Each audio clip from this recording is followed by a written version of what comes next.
Good evening and welcome to Chasing the Facts. I'm Sam Chase, your host, and we are starting this evening. Today is March 4th, 2025.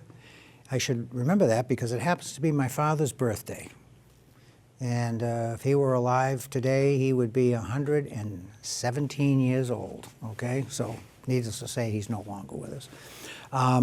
What we're doing is we're having a series that's going to run from now through March 18th. Those are the taping days, and they'll be the shows will be rebroadcast very shortly after that in a sequenced manner, and I'll explain that a little later.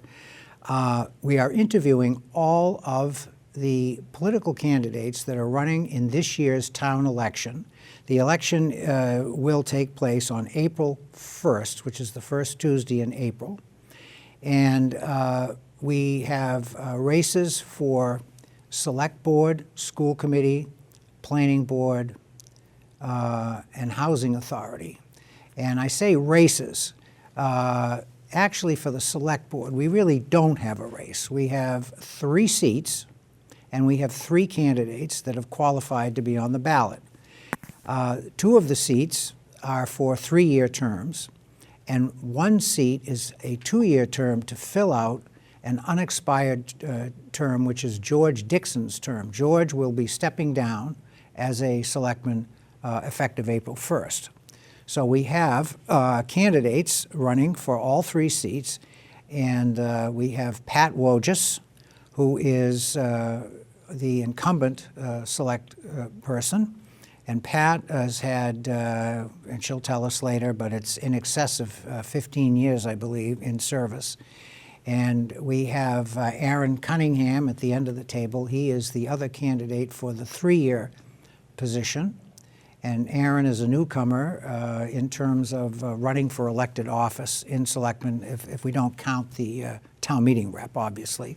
And then Jeff Hardy, who is a longtime Chelmsford resident, a townie, I believe, born and raised in town.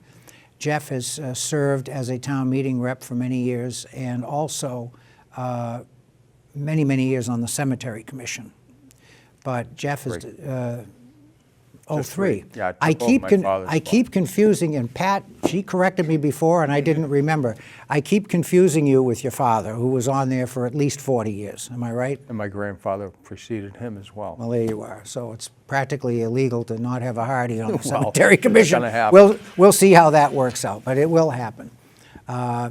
You cannot hold, under Chelmsford's town charter, you cannot hold 2 elected offices at the same time. Townwide. Yeah, townwide, right. You can have, you can sit on 10 appointed offices, but you can only have 1 elected. You can't have 2 elected. So Jeff will have to step down from the cemetery commission when he's elected. So as I said, these are uncontested seats, but I thought it was important to get all candidates here, and we'll have a little discussion and introduce the 2 newcomers to the community, and so let's open that up.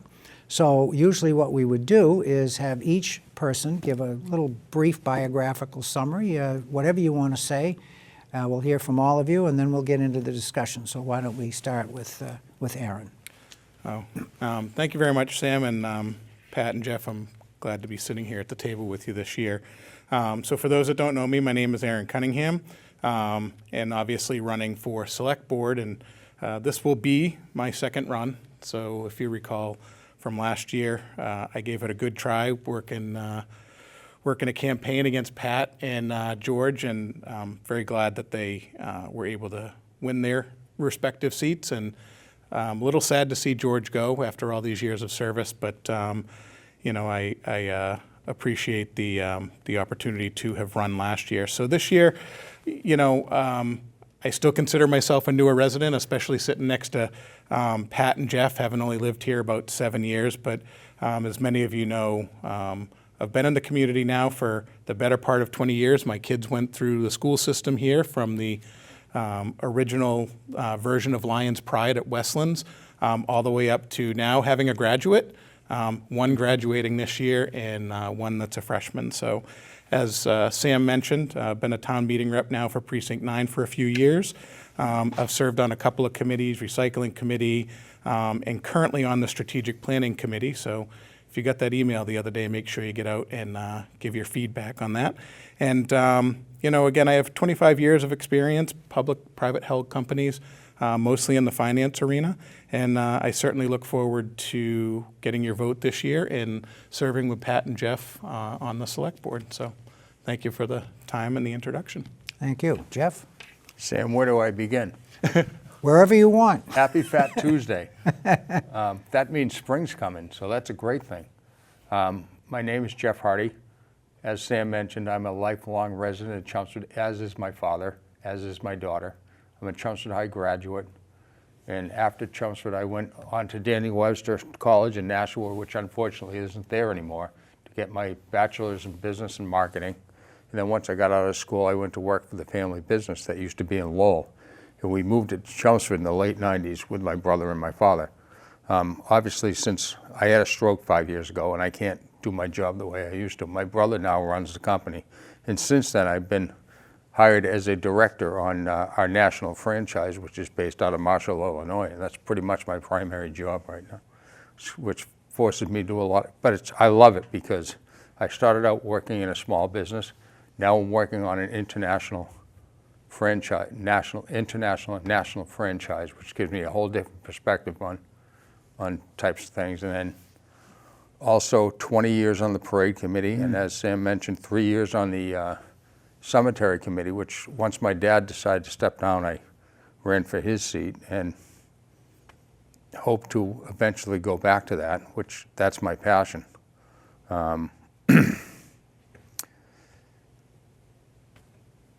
That's Okay, about that's it. good. Pat? Okay, my name is Pat Wojtas. Everybody, I would expect, already probably knows most of the facts about my biography, my history in town. I also grew up in Chelmsford and graduated from Chelmsford High School. From there, I went to UMass Amherst, where I received a bachelor's degree in economics. And while at UMass Amherst, I enrolled in the newly formed, for women anyway, Air Force ROTC program. So when I graduated, I was commissioned into the Air Force and served. I had my training at Keesler Air Force Base in Biloxi, Mississippi. And the Air Force taught me how to program computers, which was kind of a new thing for everybody about that time. And then I served the rest of my active duty time at Tinker Air Force Base in Oklahoma City. When I finished, when I was discharged from active duty, I was in the process of getting my master's degree in Oklahoma. So I stayed there and did that. I worked a couple of jobs in Oklahoma City, got my degree, and then after a couple more years, I decided to move back to Chelmsford to see what I could accomplish in Chelmsford. After working for a few companies in Chelmsford, I decided to start my own business, a consulting business.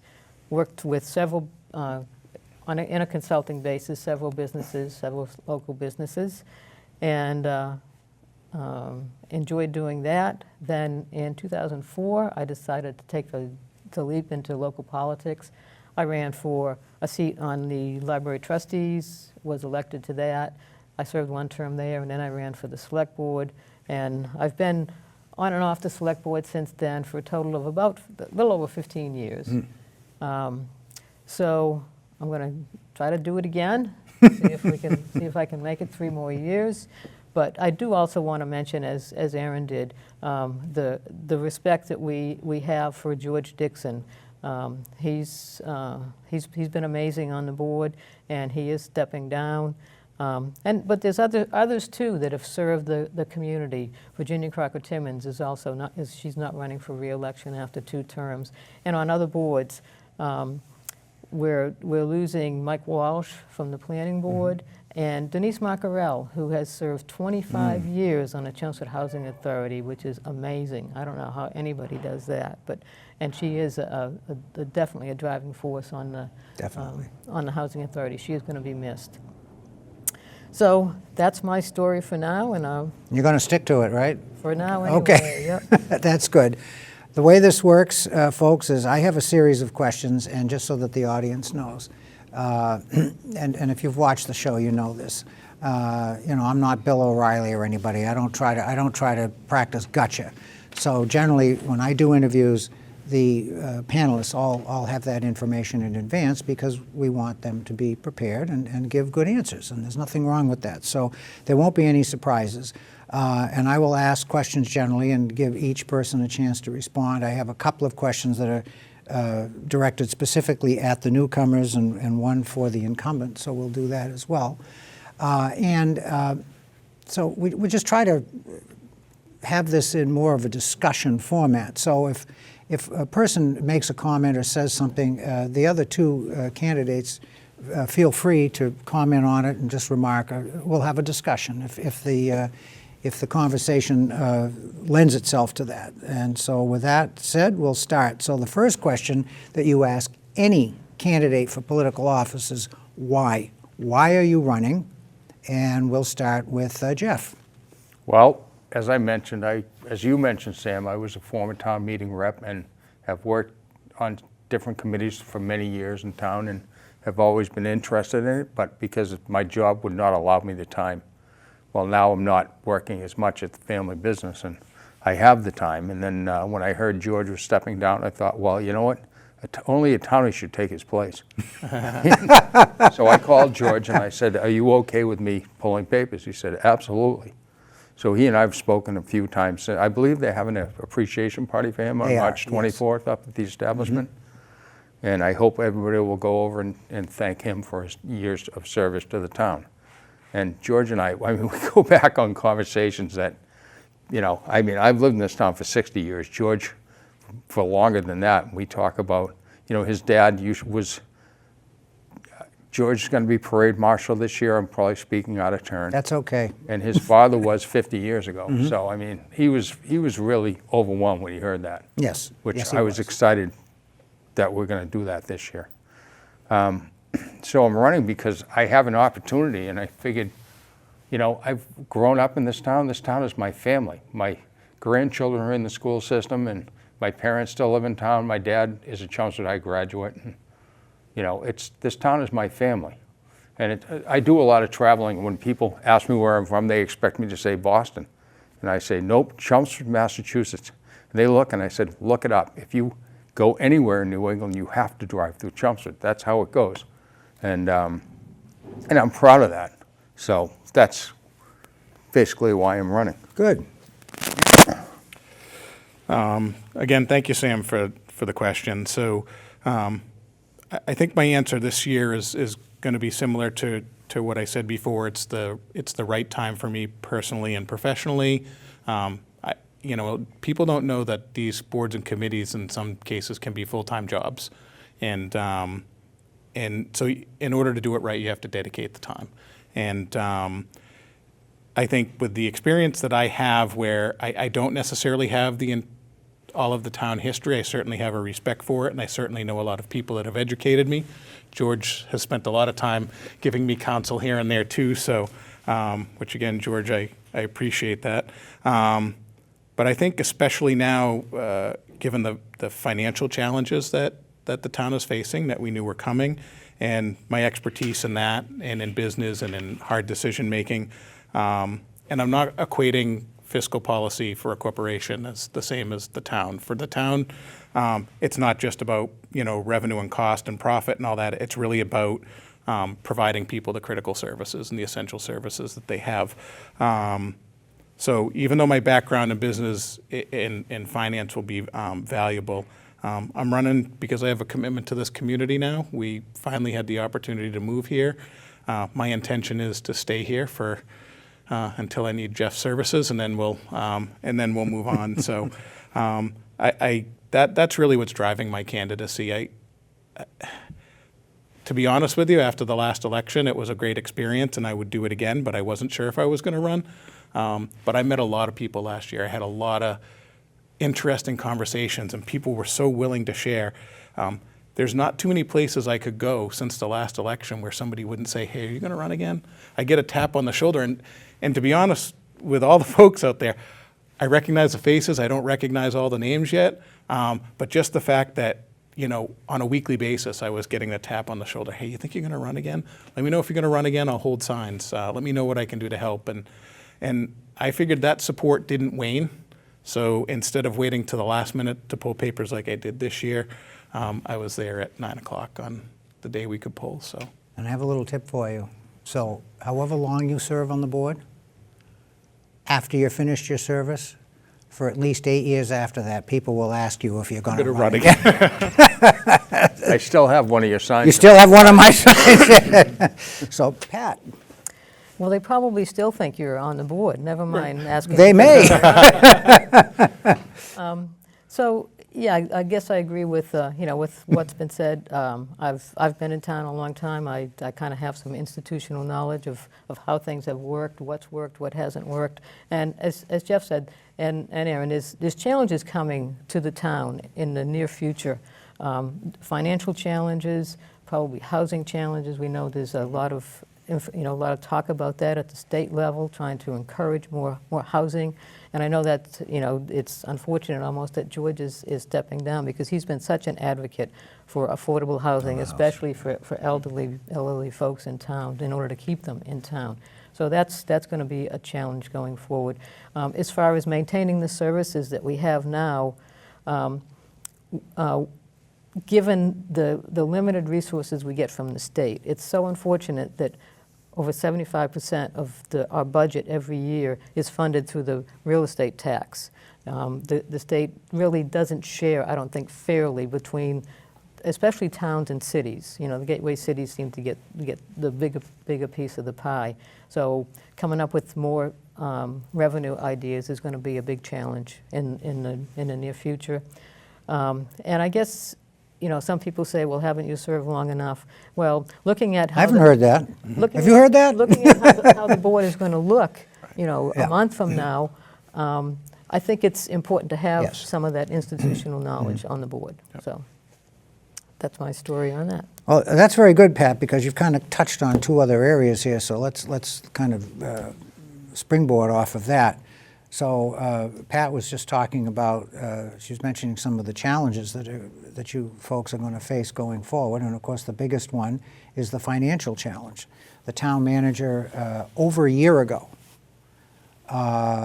outlined to the town through various outlets that fiscal '26 was going to be a very, very tough year financially. So we've had plenty of advance notice. This shouldn't come as a surprise to anybody. But as Pat just alluded to, the major source of revenue for the town is the property tax. So it's you were very close. It's about 77%, okay? And so we're constrained, obviously, by Proposition 2.5. We're at the max in terms of how much we can actually increase that, okay? So the question is, given the fact that we're facing this scenario, and this is the first year, and it probably isn't going to get better quickly down the road, I wouldn't imagine. Do you folks have any ideas how we can approach this? And as you said, Aaron, in your opening statement, try to hold on to as much of the current services that we provide as we possibly can, because I don't think residents would be terribly happy if we had to materially reduce the core services of the town. So go ahead, Jeff. Aaron. Thanks. Yeah, so, obviously what created a little bit of this problem is inflation was so high, it accelerated all these costs above that 2.5% to be able to keep up.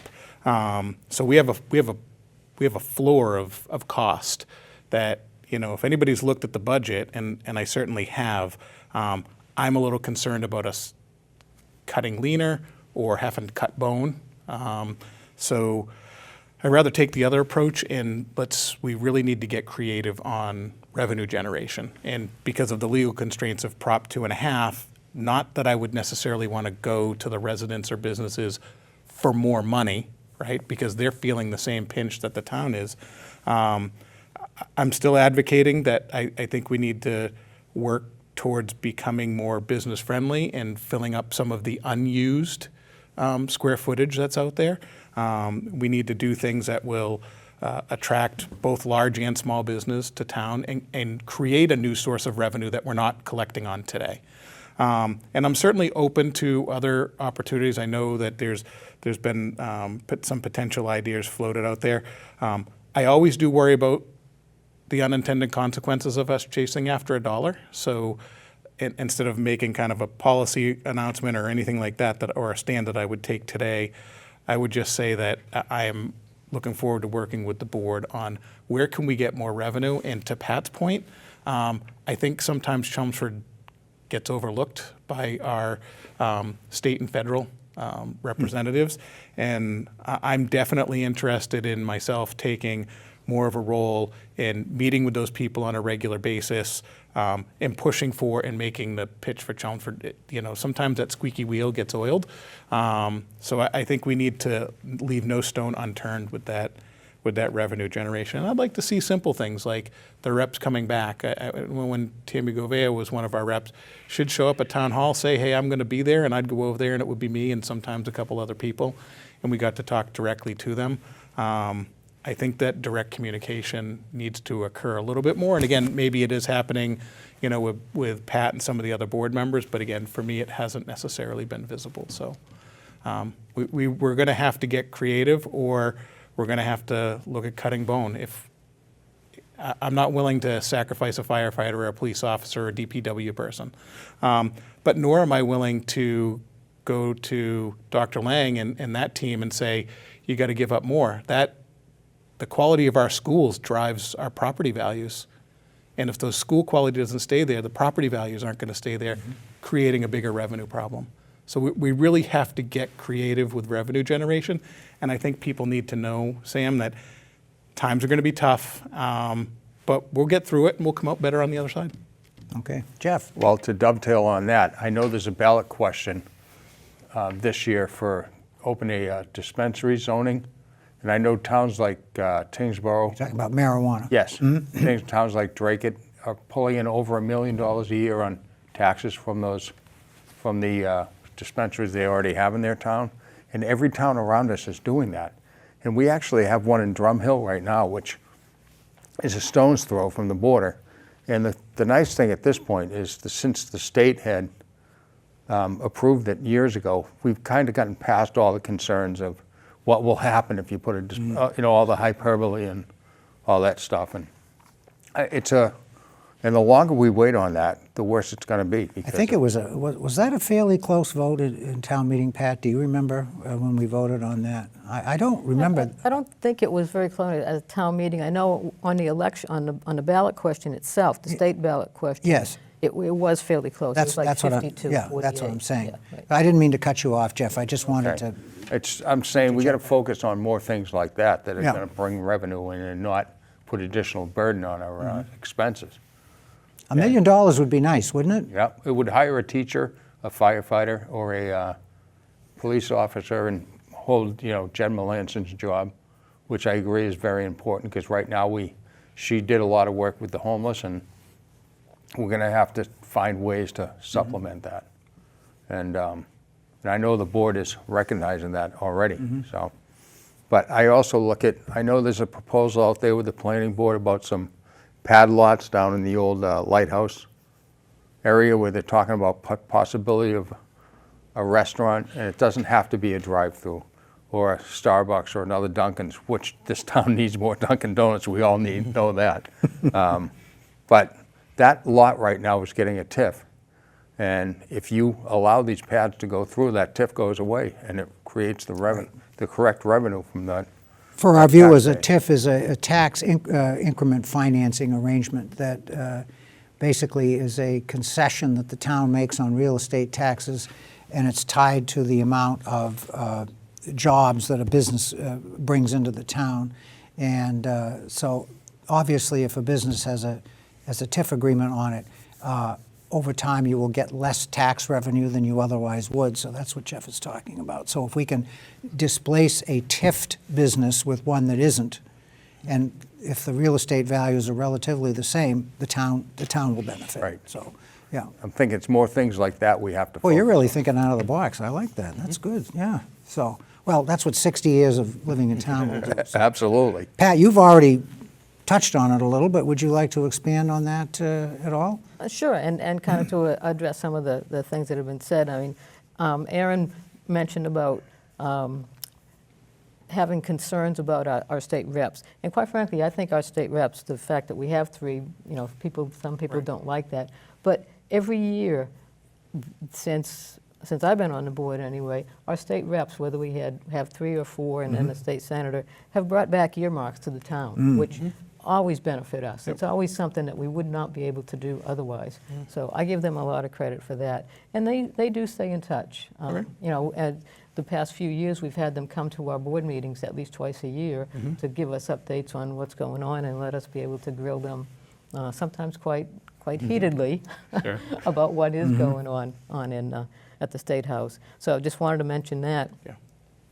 I mean, as far as the services, Sam, I'm sure you remember in 2008 when we had that downturn and we had to cut some services. We cut leaf pickup, we cut lifeguards at the beaches, and we stopped Sunday hours at the library. And then as the economy got better, we restored all those things. And made major personnel cuts too. We lost almost $2.8 million out of the from state aid. Okay, and that was devastating. So, yeah. Well, to talk about the lifeguards, one idea I had, being a longtime director of the Chelmsford Business Association, I thought, what a great opportunity to go to the businesses and say, hey, let's sponsor a day at the beach and pay for a lifeguard. But that's not the only the problem is they're not out there.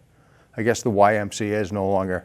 You mean the pool of available people to be lifeguards yeah. does not exist? Exactly. Okay, I didn't know that. Because that's why we didn't have any last year. That answers that question, I guess. Yeah. So I think if we could find them, I could find the finance. I mean, I know there'd be businesses in town who would jump all over that opportunity, especially guys like Lockheed Martin. I mean, I know a lot of their employees walk the bike path at lunchtime, and Yeah, they're right there. yeah, and they would. I would assume.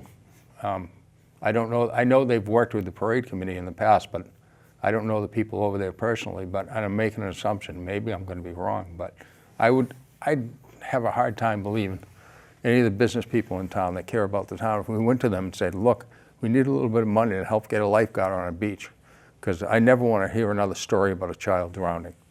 I mean, we have friends in town who've gone through that, and we never want to see that story again. Right. And if we can do something about it, well, let's do something about it. And Okay. engage the community to work towards it. And if I could also ahead. continue a little bit about revenue generation. Jeff has some good out-of-the-box ideas, but there are even some proposals right now at the State House to increase the local option taxes. I know if you remember, that was around the same time, around 2008, 2009, that Yes. we had the option to start the meals tax and the hotel tax. And I remember people were so upset about it. I was totally in favor of it. People were so upset about it because they said, well, nobody's ever going to come to Chelmsford to eat in a restaurant again. Are we ever going to stay at a 75 hotel? cents on a $100 restaurant tab. Yeah, I don't think that's going to keep people out of the town. And but it didn't. maybe I don't know what I'm talking about. Right, and now there are very few communities that don't have Oh, yeah, that right. implemented. So there's the option to add another quarter to that, so we'd have $1 out of every $100 that you spend. I think, given inflation, that's probably justified. Right, and 75 cents back then is worth $1 now. So At you know. least, yeah. Yeah. Right, and also with the hotels, they'll potentially allow us to increase that somewhat. And the other thing, as I said before, is just to advocate to our legislative delegation about sending us more, generally more money, because the way that the state usually collects the money very often is via income tax, and we can't implement a local income tax. Not that I would want to, but I think an income tax, to me, is much less regressive than a real estate tax. It's the people who can afford it that pay the most that way, and that's, to me, that's the way it should be. I mean, they're not going to become poor if the income tax rate is raised a little bit. But the people on the lower end of the income ladder are not going to be impacted as much. So that's No, that's the whole point of progressive taxation, as you indicated. Yeah. The real estate tax is very difficult for some folks in town, and I know that because I'm on the Board of Assessors and I see what the effects are, and have to look at the requests for abatements and so forth, and quite frankly, we get many requests for assistance, from folks who have a hard time. So you led into this question, and of course you all knew you were going to get this. The town has a split tax rate, and we all know this. And the split tax rate means that the commercial and industrial property owners pay their real estate tax at a higher rate, at a higher tax rate than a residential taxpayer pays. So the history there is the Select Board implemented that in fiscal year 2019. They went from a flat rate all the way up to 27%, which was kind of a large jump that year. And since then, the board has successively rolled it back. So we're sitting, I believe now it's 117. Okay, so the board has brought that back. So how do you folks feel about the split tax rate in general, just generally, and maybe more specifically how it applies in Chelmsford? So, Aaron? So I actually had to learn about this last year, and there's some nice presentations on the town website. And I think my position remains the same. The decision was made, the math was done, and it was put into place. You do take, it's dollars and cents, so you do take a pool of the taxes and you shift it over a greater pool into a smaller pool. So it does, and being a former small business owner, I recognize how every penny can count and how it can be difficult for businesses. I think my position remains the same right now. I'm always up for looking at it and looking at a way to make sure that it's equitable, but I haven't seen anything, and I reserve the right to be educated on this, obviously. I haven't seen anything where there are businesses that have gone out of business or are struggling to stay afloat on this yet. So again, if that's happening, then I do think it needs to be looked at. What I wouldn't want to do is just say, hey, this isn't fair, blanket statement, we're going to roll it back to 1-to-1. Our 1.17, I think it's at now, is not anywhere near as onerous as some of the other towns. So I think, Chelmsford at the time found a compromise. So I'd like to be a little bit more educated. I'd like to see what the impacts have been and what they're having now, given the current economic environment, because everybody, including our local businesses, is struggling. And if there's a more equitable way to spread that tax, then I'm open to looking at it. But right now, I don't think I'd just come in and upset the apple cart and say, this is what we got to do. Okay, it's a fair statement. Well, Sam, I'm not going to, everybody knows my history when it comes to this issue. I am dead set against a split rate, and I understand the 18 committee said we should not take big jumps. And in the same discussion, we shouldn't take big jumps back. Right. I think what the board's been doing has been responsible. I look at it this way is, you've done a great job presenting what's the real benefit to the resident. It doesn't create one dime for the town. So this does nothing to help the town move forward. Exactly. Just to clarify that a little bit, so for the folks that are watching, whether we have a flat rate or we have a split rate, that does not generate one extra dollar of tax revenue. It is simply a way of distributing the tax burden over the real estate base. Okay, so that's what it does. So continue. Well, in my personal situation, I got my parents who are retired in their mid to late 80s, and the business is their retirement. So when we overburden the business with extra taxes, if we put that against what they might save at their home, which is pennies compared to what we're paying over at the business. So I think inherently it's unfair, but that's me. I've always said that, and I think we should be focusing more on trying to find revenue sources instead of shifting the burden to people who can't vote, because commercial property owners can't vote. They don't have a voice except the business association. So That's just my feeling. I didn't get on the board to eliminate it. This is not, I'm not here to flip everything on its head. That's not my intention. Right, okay, well, that's a fair answer. Pat? Well, this is another one of those questions where everybody, I'm sure, knows my feelings on this. I say it at every tax classification hearing. I think it is unfair to overly burden the businesses like we have done, like that massive increase in 2019 when it went to 1.27.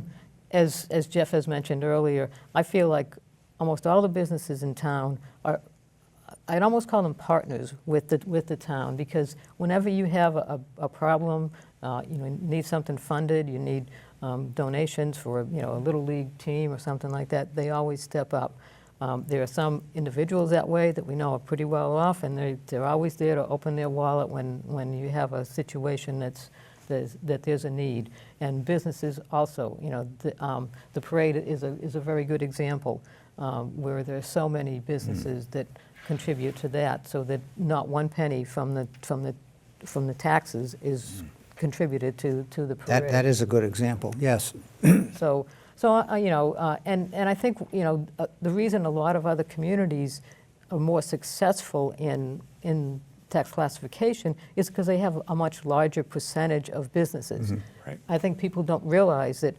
What's the split now? Is it like 83-17?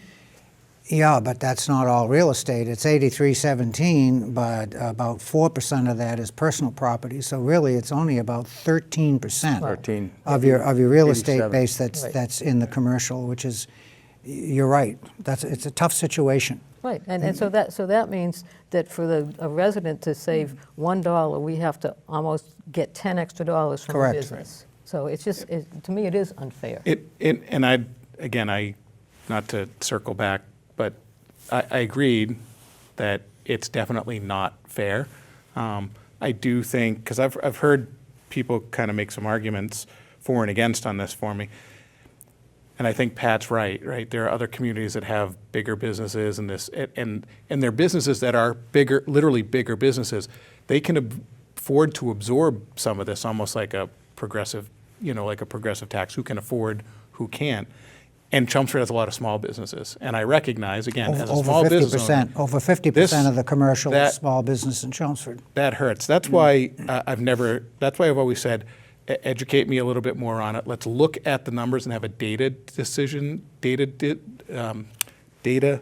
decision, because I think it's important to look at. I also want to make sure we're business-friendly, although I don't know how many businesses come in and they look at the tax rates before they do business here, but it's something that if we do it right, we can use it to promote in a positive way. So I definitely understand where Jeff is coming from, and Pat's position is very clear on it. So if it continues to be something that we need to look at, then I think it's the board's responsibility to continue to evolve that.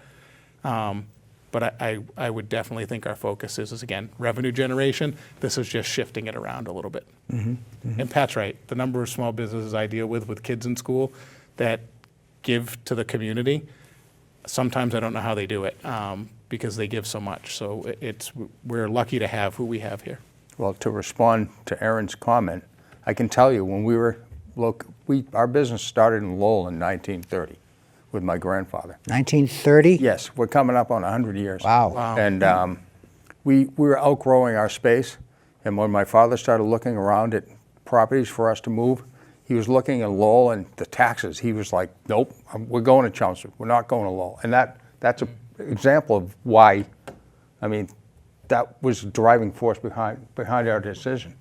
And we had similar buildings that were closer to our current location at the time, but the tax rate was ridiculous. And my dad's like, nope, we're going to go back to our roots.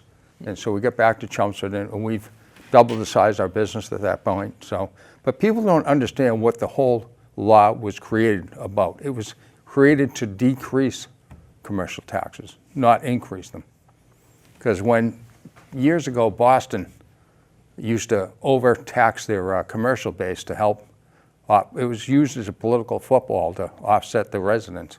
And the state came in and finally said, nope, you're going to tax at a fair value. You're going to tax at a full and fair value. And so the cities are like, if we do this, we're going to kill our residents. And they said, okay, this is what we'll do. We'll let you split it and work it back down a level. And that's what that was created for. It wasn't created to give towns the ability to shift the burden over to the commercial base. That actually, as somebody who has studied that issue extensively, I can absolutely confirm that what you said is true. That was about 80% of the legislative intent for enacting the split tax rate. And when they finally codified it, the legislature didn't put any parameters around how local select boards or city councils could exercise their authority. They just left it open-ended. So 90% of the cities and towns that do split the rate, they don't have a particular reason for doing it other than giving the residents a break. That's why they do it. But that was not, you're right, Jeff, that's a very good point. That was not the original legislative intent, but it's a good example of how things. Unintended consequences. Exactly. You said it. You just said it again, and that's exactly right. That's what's happened. So. Well, people don't understand that business owners don't put their work boots on in the morning and slide down a mountain of money like the Joker and The Dark Knight Rises. I mean, that's not the way it is. I mean, business owners, and I mean, I advocate, and I will always advocate for the business owner. Not that I'm not involved in my family business like I used to. It's my brother's business now. But that being said, it's still my parents' retirement, and that's what I look at. Very important. So, well, I think I think the CBA would be very proud of all of us for how we've discussed this issue. So that's good. You're all obviously aware of that Chelmsford is a charter town. We have a town charter, which is essentially the constitution of the town. And I'd like to get your thoughts on, because in another year or two, I think we're up for another charter review. About time, yeah. Yeah, so we'll be taking a look at that as a town. So do you have any thoughts as to how the town government is currently structured? Any changes you think might be appropriate for the town? Any other areas of the charter you think might be addressed and so forth? So we'll start with you, Pat. Okay, yeah, I think, there's a few things that I'd like to see changed in the charter. One is I have just a philosophical disagreement with 3-member boards and committees. And we have a couple of those in town. The Cemetery Commission is one, the Board of Health is another. Seems like there's one other one. Assessors. Well, but that's not elected. Good point. We're spared. I wouldn't say that. I mean, I wouldn't, No.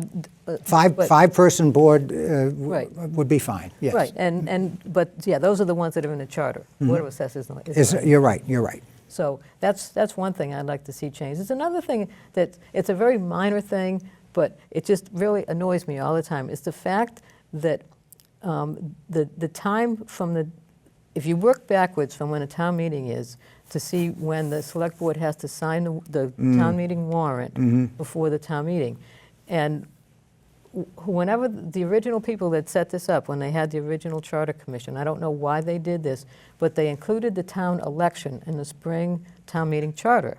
So that means that the select board has to close that charter and, that warrant for the town meeting and sign it almost a month earlier for spring town meeting than they do for fall town meeting.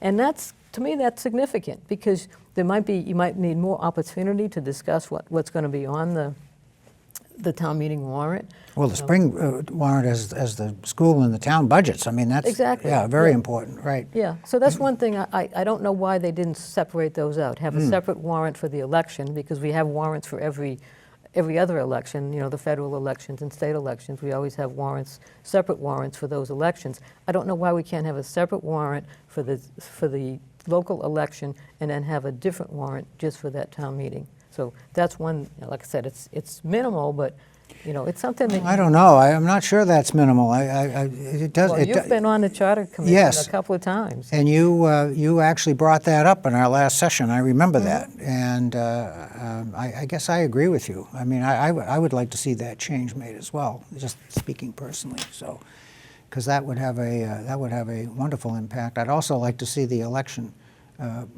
put out another month. I'd rather have it in May than April. That's So just- after some towns have their election after town meeting rather than before. And that's something I think should be considered, Yes. to talk about that. Because you might have, you have brand-new people who may not be totally aware of what's going on, so. Right. Yeah, so I think there are a number of areas, but those are good ones. You have any thoughts on that? Yeah, so the answer is no, I don't have any kind of passionate thoughts, but I do look at this, because I've been trying to get up to speed so I can kind of hit the ground running, because you're going to have, this obviously an important town meeting coming up. And I agree with Pat, the timeline seems a little crunched. And again, I'm not even on the board yet, but just trying to be prepared to be on the board. And it's that I kept thinking when I was talking with Manager Cohen, the continuity, right? You're going to have new board members coming in at the time they're going to now have to sit in front of town meeting and answer things that Jeff and I haven't been necessarily a part of. So I agree with some of the things that Pat said, but otherwise I think the board is supposed to set policy. The charter should always be that. We should, clearly state that we're going to continue to have the financial oversight. I think now that we're going to have a real strategic plan, we need to step into that and continue to evolve that process and filter that down. Because as we go through these lean times, operating efficiently and as efficiently as possible is going to kind of be critical to getting through these times. So, and then just continuing the role of representing the community in all of the capacities that the board does now, and more if we deem appropriate. So I do like Pat's idea. If we can move the election and sort out the calendar a little bit, I think it would allow the board to be a little bit more efficient and allow for some better continuity. Any thoughts on appointed versus elected offices? Because in a charter review situation, you can make recommendations to make those changes as well. So I appreciate the question, since we may have had some off-camera discussions about it. And I was talking about the effort that the planning board has to go through. And I've sat in some of those meetings and I walk out of there and it can be sometimes dizzying. And I was asking Sam a little bit about the history, and that's an elected board. So sometimes I think what would be nice on that board is maybe a little bit of balance. I'm not saying that we take it away from the hands of folks, but maybe some of those positions could be appointed to allow the select board to select people that maybe have more of a background that can help the elected members go.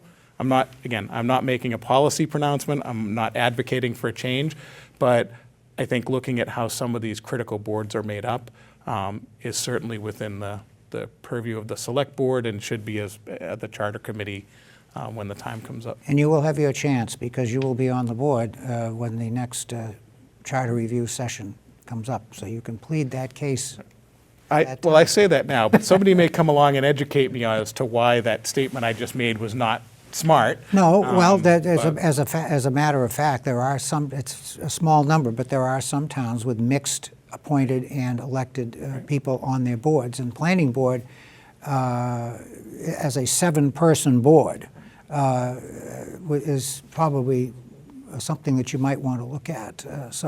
It is done in some other communities, so that's not too far afield, I'm a believer that the people in town need to have a voice, and they need to vote. And if you vote, then that is your voice. But some of this work is complex, and some of this work is difficult. And when you're working full-time, and you're dealing with a family full-time, and now you add a nearly full-time, elected job that's not paid, I think these folks are doing the best they can, and some of them are very knowledgeable. They're not land use attorneys, right? But they're not necessarily some of the experience. And I think if I was an elected board member on the planning board and I had some expertise at the table to help guide, then I personally would be okay with that. Okay. That's just one example. Any thoughts? Well, I haven't studied the charter as much as I probably should have at this point. I'll admit that right now, and I will definitely going forward, take another look. But to Pat's point about the three-person boards, I mean, I look at the cemetery. There's not 5 people in town who understand the whole thought process behind the decisions of the cemeteries. I mean, I'm fortunate. I travel all over the country and I study different cemeteries. I can tell you our cemetery department is one of the best in the country.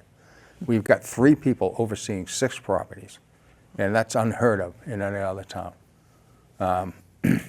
So looking at some Having of the, 6 cemeteries in a town is unheard of, isn't it? I mean, we've Well- got to be almost unique in that area. well, I we've would been think. around since 1655. So Well, that's true. eventually, you know, you gotta we run out of space here, you gotta find a new space, so.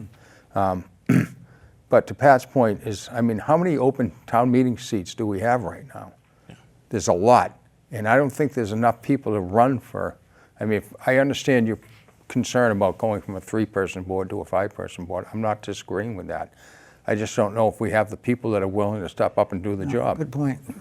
And back to Aaron's point is, you know, you talk about planning board, like you say, you need land use attorneys, and having educated attorneys on the board would be crucial, but how many attorneys are going to step up and want to do that job, especially if they own a practice in town? Yeah, no, that's a problem. That is a problem. So, Well, kind of to that point about not having people with that expertise that are willing to put themselves out there for an election, maybe there's some of these boards or committees that should be made appointed that you don't need to have, because that's what's scary to so many people. They don't want to go out and have to get the signatures, have to be on a ballot, and then worry about if they're going to get elected. I think if we put the word out, we need 5 people that with some expertise, background in cemetery management to step up. I think you're more likely to get 5 people. And I think there are 5 people in town. We just haven't identified them yet. Right. And I think Pat's right, because when I first got to town and said I'm not going to get involved in town politics, and the first thing I did is saw what they had for open appointments and said the recycling committee looks good for me. But I just had to be myself and go to the select board and the town manager. Nice. And when I pulled papers the first time for a town meeting rep, happened to go around then, it was 25 signatures, and knock on those doors. I mean, obviously I'm a little bit more comfortable doing that now, but back then it was pretty nerve-wracking. So, again, I feel like we should elect, as many people should take the opportunity as they can and run for office. It's a great and humbling experience at the same time, but we do need to be able to function, and we do need to have people that can dedicate the time and have the expertise. So to Pat's point, maybe it is a time to kind of review and see where we can either mix elected and unelected, and where places where we need more staff, and the best way to do it is to make it an appointed board. Again, as long as we're not taking away people's voice, I'm going to be supportive of making any of those alterations. I'll say one thing in support of Pat's 3-board thing. One of the problems I see with the 3-person board is you could have a situation where one person always makes the decision. Exactly. If you have Okay. some people that don't constantly disagree. right. Exactly, and so that's not a good situation. I've been in town 46 years. I don't think I've seen that dynamic. So we've been fortunate that hasn't happened, because to Jeff's point, we get really pretty good people that step up to run for these offices, and cemetery board is a perfect example of that, and there are others as well.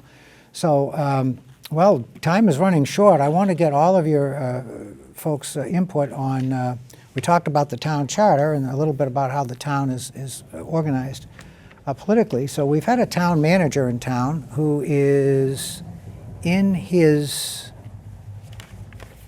Started 19th at year. 6. That's right. 19th year. He was appointed in November of 2006. I remember that very well, actually. And that is unusual in town manager circles. Typically, a manager might go anywhere from 3 to 7 years is the normal term. Paul's been here for 19 years. So 2 questions. One, your appraisal of how Paul has done, how he has served the town, and understanding that probably within the next 3 or 4 years, he might be looking at moving on, retiring from his position. So any thoughts on that situation as well? So I'm going to make it easy on you two. I'm going to start with Pat, because I know she's already thought about this. Well, I think Paul's done an excellent job as our town manager. He's had some tough goes of it. He's had some challenges that he's come through all of those. I think he thinks ahead. As you mentioned, he's warned us for a long time about the financial situation that we're going to be in, so nobody should be surprised about that. I think he's creative in some of his solutions that he comes up with when we do have issues. I mean, as far as going forward, I'm not ready to say he's going to be gone in 3 or 4 years. I hope, as far as I'm concerned, I'm going to support him as long as he's willing to stay.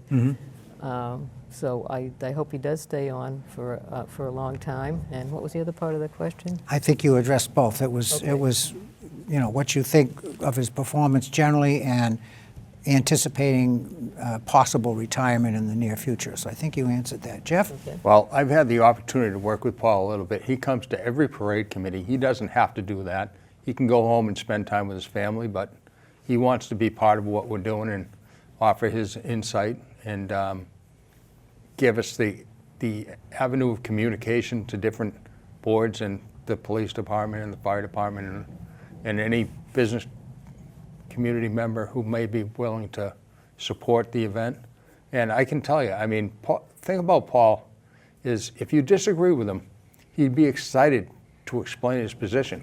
Just a couple weeks ago, I was at a meeting, and there was a woman sitting there, and she was frustrated, and she was ready to lay into Paul. And I got to give Pat so much credit, because she wanted to get up and just start banging the desk, and Pat's like, "You're not on the agenda. We can't do that." And I'm so glad she did, because afterwards, she came out, and Paul, I give him so much credit. He turned to her, put a big smile on his face. "Hi, what can I do for you? What do you want to know?" This was after the meeting After was the meeting. adjourned. Right. And she said, "Why are you lying to the community?" So I sat back. I'm like, "Oh, this is going to be fun." And Paul put a big smile, and he says, "What am I lying about?" "Well, you said this and this." And he goes, "No, that's not true. And I'm going to tell you why it's not true." But he didn't get combative. He didn't get abrasive. I mean, he sat with a big smile on his face and said, "Let me explain to you why your statement is false." And he did.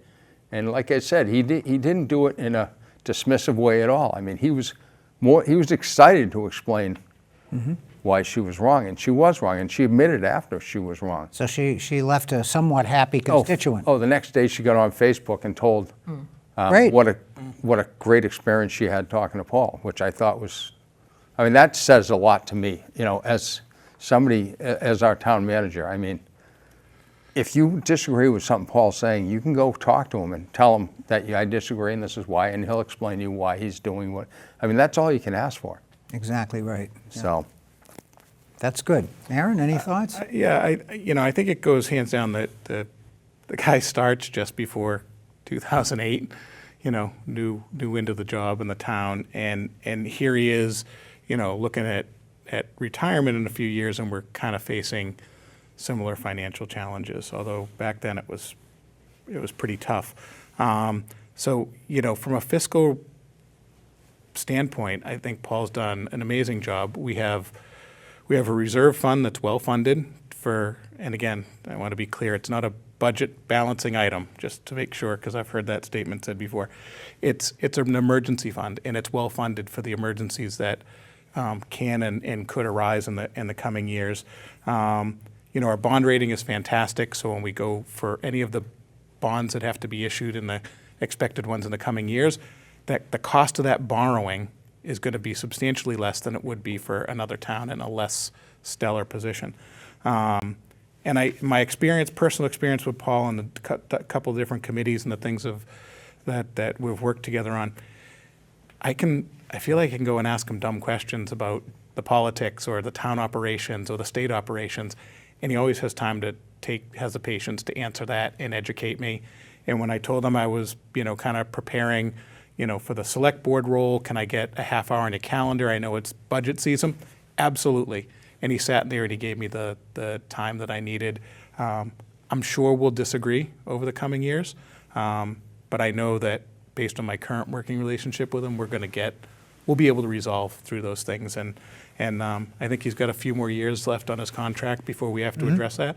But I do also think it's going to be this board's responsibility to start preparing, whether he gets renewed or not, that preparing for how that process is going to be to get somebody new, because after 20 years, it's hard to replace. Okay, and we are out of time. Thank you all very much. It's a wrap. So. Sorry, I didn't realize we had that.